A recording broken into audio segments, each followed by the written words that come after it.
Hey everyone, welcome back to another episode of Going Inside Live. I'm your host, John Clark. I'm a licensed therapist, group practice owner, and a guide for therapists looking to deepen their trauma work and build sustainable, thriving practices.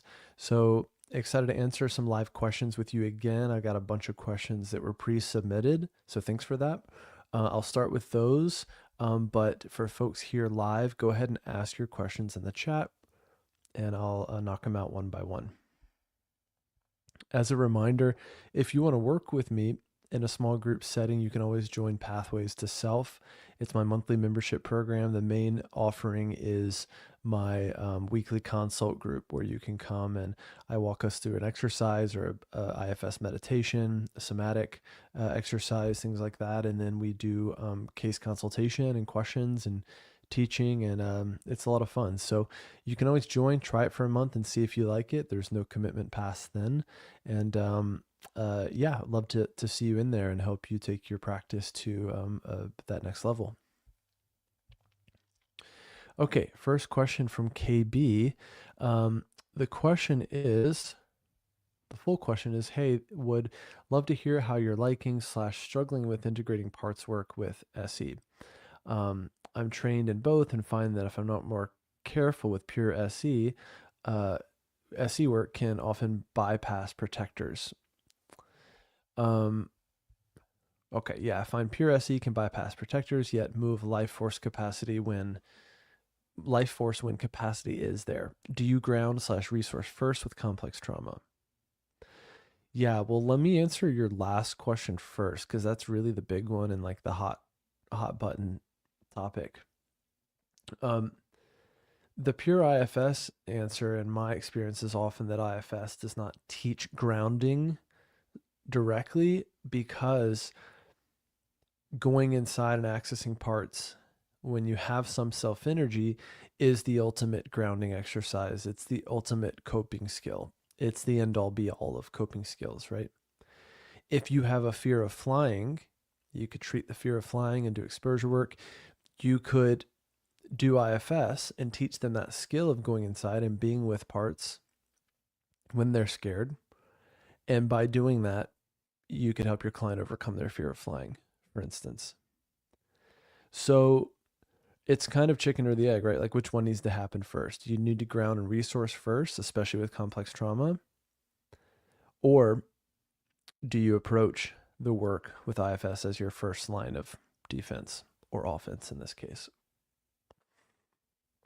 I would say this, in my experience, and as someone who does both SE and IFS and lots of other things, I'm primarily a relational therapist. So what that means for me is that my primary responsibility is to be in connection and in resonance with them and to use my presence as an intervention in itself. And that is inherently grounding and resourcing for them. So if they're really freaked out, dissociated, panicky, whatever, I'm just going to kind of invite them to connect with me. Yeah, so a lot going on, or you're feeling really detached right now. Yeah, notice what that's like. Notice what it's like to be here with me, right? Don't forget, I'm here in the room with you. Yeah, and as you look at me or as you connect here with me, what's that like? What happens inside as you do that? I want them to see that I can help contain their overwhelm, which is attachment work, right? That it's not too much for me. I'm not freaked out by it, right? To me, that's an intervention in itself. If you are going to do like grounding work or resourcing work, I would say I'm a bigger fan of like co-regulation than like let me walk you through a deep breathing exercise and let me like psychoeducate you or teach you some, I don't know, tricky breathing technique or whatever. But it's up to you, and it depends on what they need, and it's about the contract, right? So are they asking for those types of grounding resourcing exercises? Do they need it, right? Are they requesting it? Or is it something you feel like you need to do or should do? Or are you doing it out of obligation? Or are you doing it because your own system is dysregulated, which is understandable? but I would argue like not a reason to do it. You know, so you said I find pure SE can bypass protectors. Well, anything can bypass protectors, right? CBT can bypass protectors. Mindfulness can bypass protectors. Just close your eyes and just focus in. That can bypass protectors, right? Versus one option is to close your eyes. One option is to keep your eyes open, especially for people with trauma. Closing your eyes can indicate danger or bad things are about to happen, or bad things happened when I closed my eyes or went to sleep or whatever. So you can unintentionally bypass protectors left and right with whatever you're doing. That's part of why you need really good, gentle, open-ended, invitational language at all times, right? One option is to close your eyes. One option is to keep them open, see what feels right. One option is we go inside today. One option is we just talk, right? One option is we do a little SE. One option is we get ice cream, and tell jokes. I don't know. Giving those options, because what's important is the client has choice in all things. Part of the trauma vortex is loss of choice, loss of agency. So part of the healing vortex is lots of choice, lots of agency.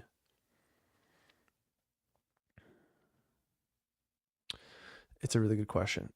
Thank you for bringing that. Another SE question. I don't know what's going on here. I'm studying SE. This is from Mimi. I'm studying SE and want to start incorporating IFS. I have limited funds right now. What can you recommend? I love your show and the library access has been super helpful and I need more. I can recommend johnclarktherapy.com. Click on pathways. Yeah, I mean, because, yeah, if you want to work with us, you're going to get access to the weekly consultation group, and people are at varying places with their IFS work. But you'd have access to those consultation calls where you can get your questions answered and I can help you integrate this stuff. So that's a great place to start for, right now, less than $200 a month. Otherwise, what else can I recommend? I mean, outside of level 1 trainings, which are going to be have the biggest wait list, as we all know, and then be the most expensive. My level 1 was like $39,999,999, $4,000 basically. So long wait list, most expensive. Another option would be IFSCA Stepping Stones, where I originally trained with Derek Scott, and I do some support staffing there now. Great program.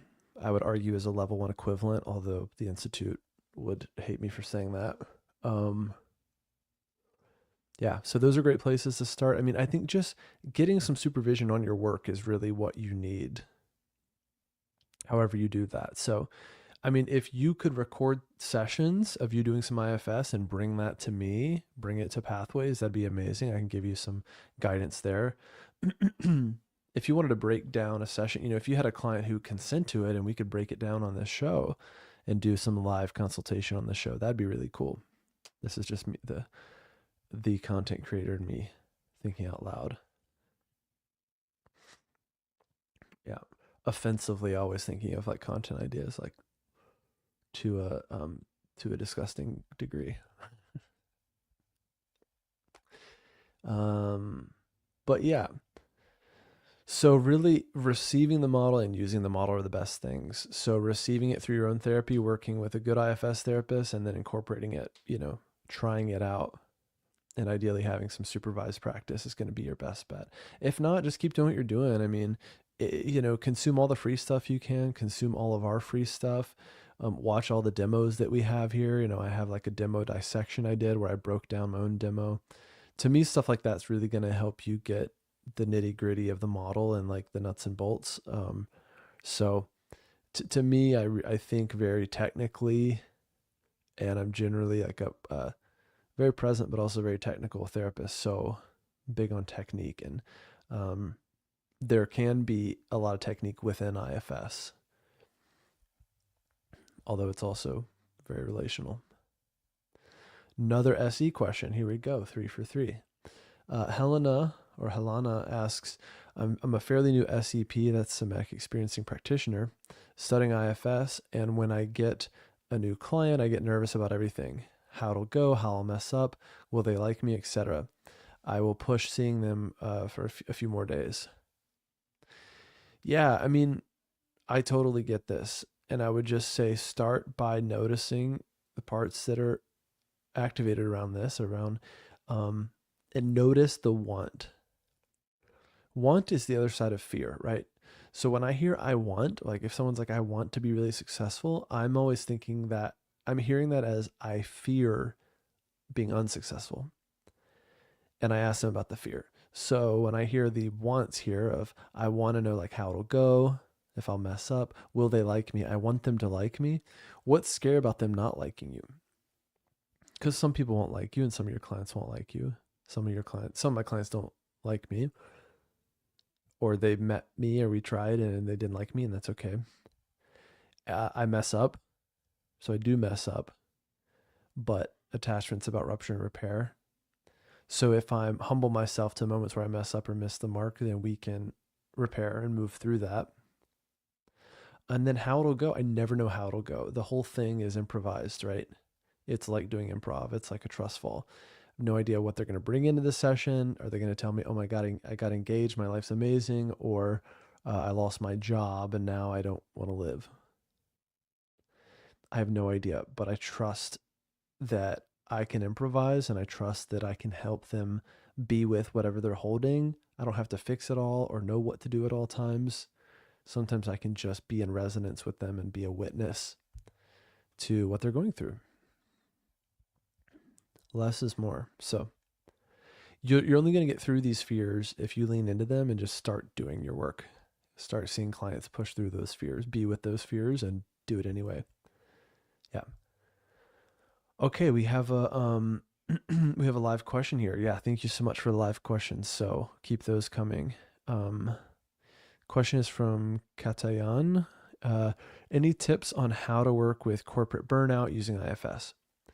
When even on sick leave, a client feels guilty for not being there for his team at work while trusting his team fully to be doing well. Yeah, I mean, so I'm a huge fan of downward arrow technique, which by the way is a CBT technique that IFS just snuck in there to IFS. But CBT is just manager on manager, right? My manager working with their manager.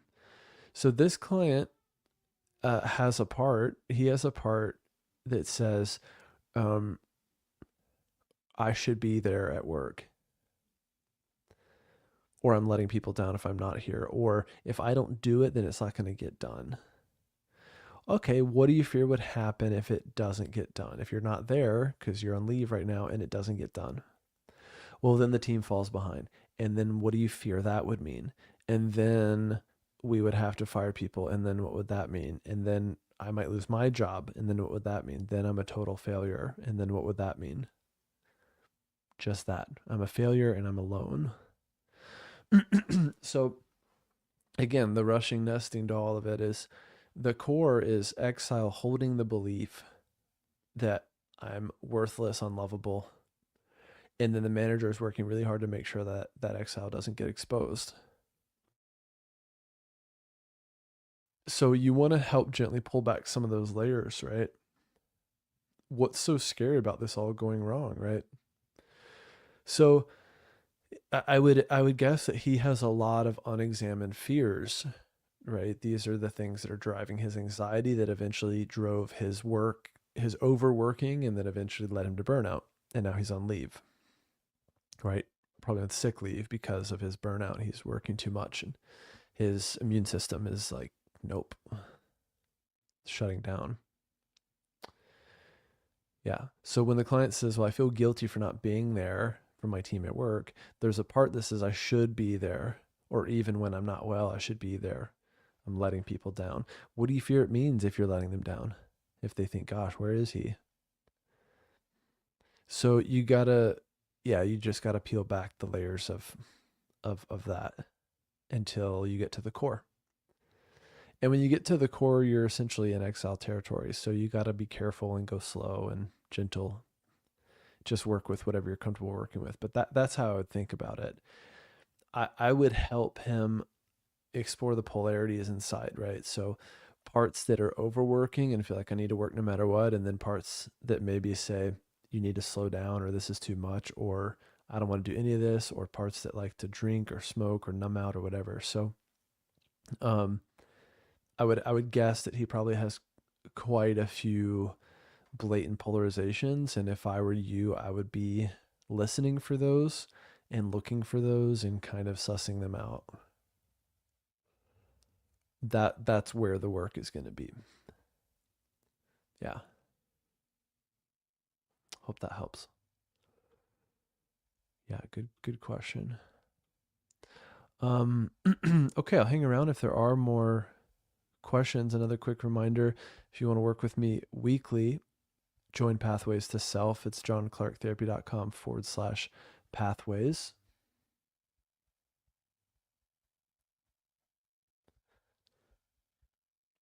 Also, if you're enjoying the show, like and subscribe, share your favorite episode with whomever, with a few people. That would be a huge favor for me. The more you can help us grow, the more I can keep doing this for a living, or at least as part of my job. So another piece I'll share while we're here, and I'm waiting for other questions if there are any, is around contracting. I talk about this a lot in Pathways. There's 3 levels to contracting. The first level is, what's the work about? Why is the client here? I'm here to work on my social anxiety. The second level of contracting is, what are we working on today in the session? We're working on what happens when I do public speaking or when I'm at parties. Okay. The third level of contracting is, now they're talking about what happens at parties. The third level of contracting is, how do you want to be helped in this moment? Right. So you're noticing, you're talking about what it's like to be at parties. You notice yourself start sweating. You're afraid, you feel like everyone's looking at you, whatever. How do you want to work with this? Do you want to do some IFS around this? Do you want to do EMDR? Do you want to do some somatic stuff? Do you just want to kind of talk it through and kind of like kind of debrief how this whole thing happens, or debrief what happened the other day at that party? And if that's the case, then I can still quote do IFS with that too. And I can just be in witness of what this client went through, and in my self energy and resonating with him, right? Or even just using parts language, again, is doing IFS and holding that frame and saying, yeah, parts of you that were really worried how people are perceiving you, parts that really want to make sure you're good to talk to and fun to talk to and that you make friends. That makes sense. That makes sense. So I'm just going to kind of be in that. But we want to make the work explicit. And then at the end of the session, you want to get in the habit of saying things like, how was this for you today? Right? How was this session? What was helpful and not so helpful about the session? Really want to make those explicit, right? Take the guesswork out. A big part of our responsibility, regardless of the model you're using, is tending to the process of therapy, tending to the process, tending to the relationship, right? It's like a garden. It's you have to tend to it constantly. It's a primary responsibility of the therapist. Really good therapists are really good at tending to the process and tending to the relationship. Yeah.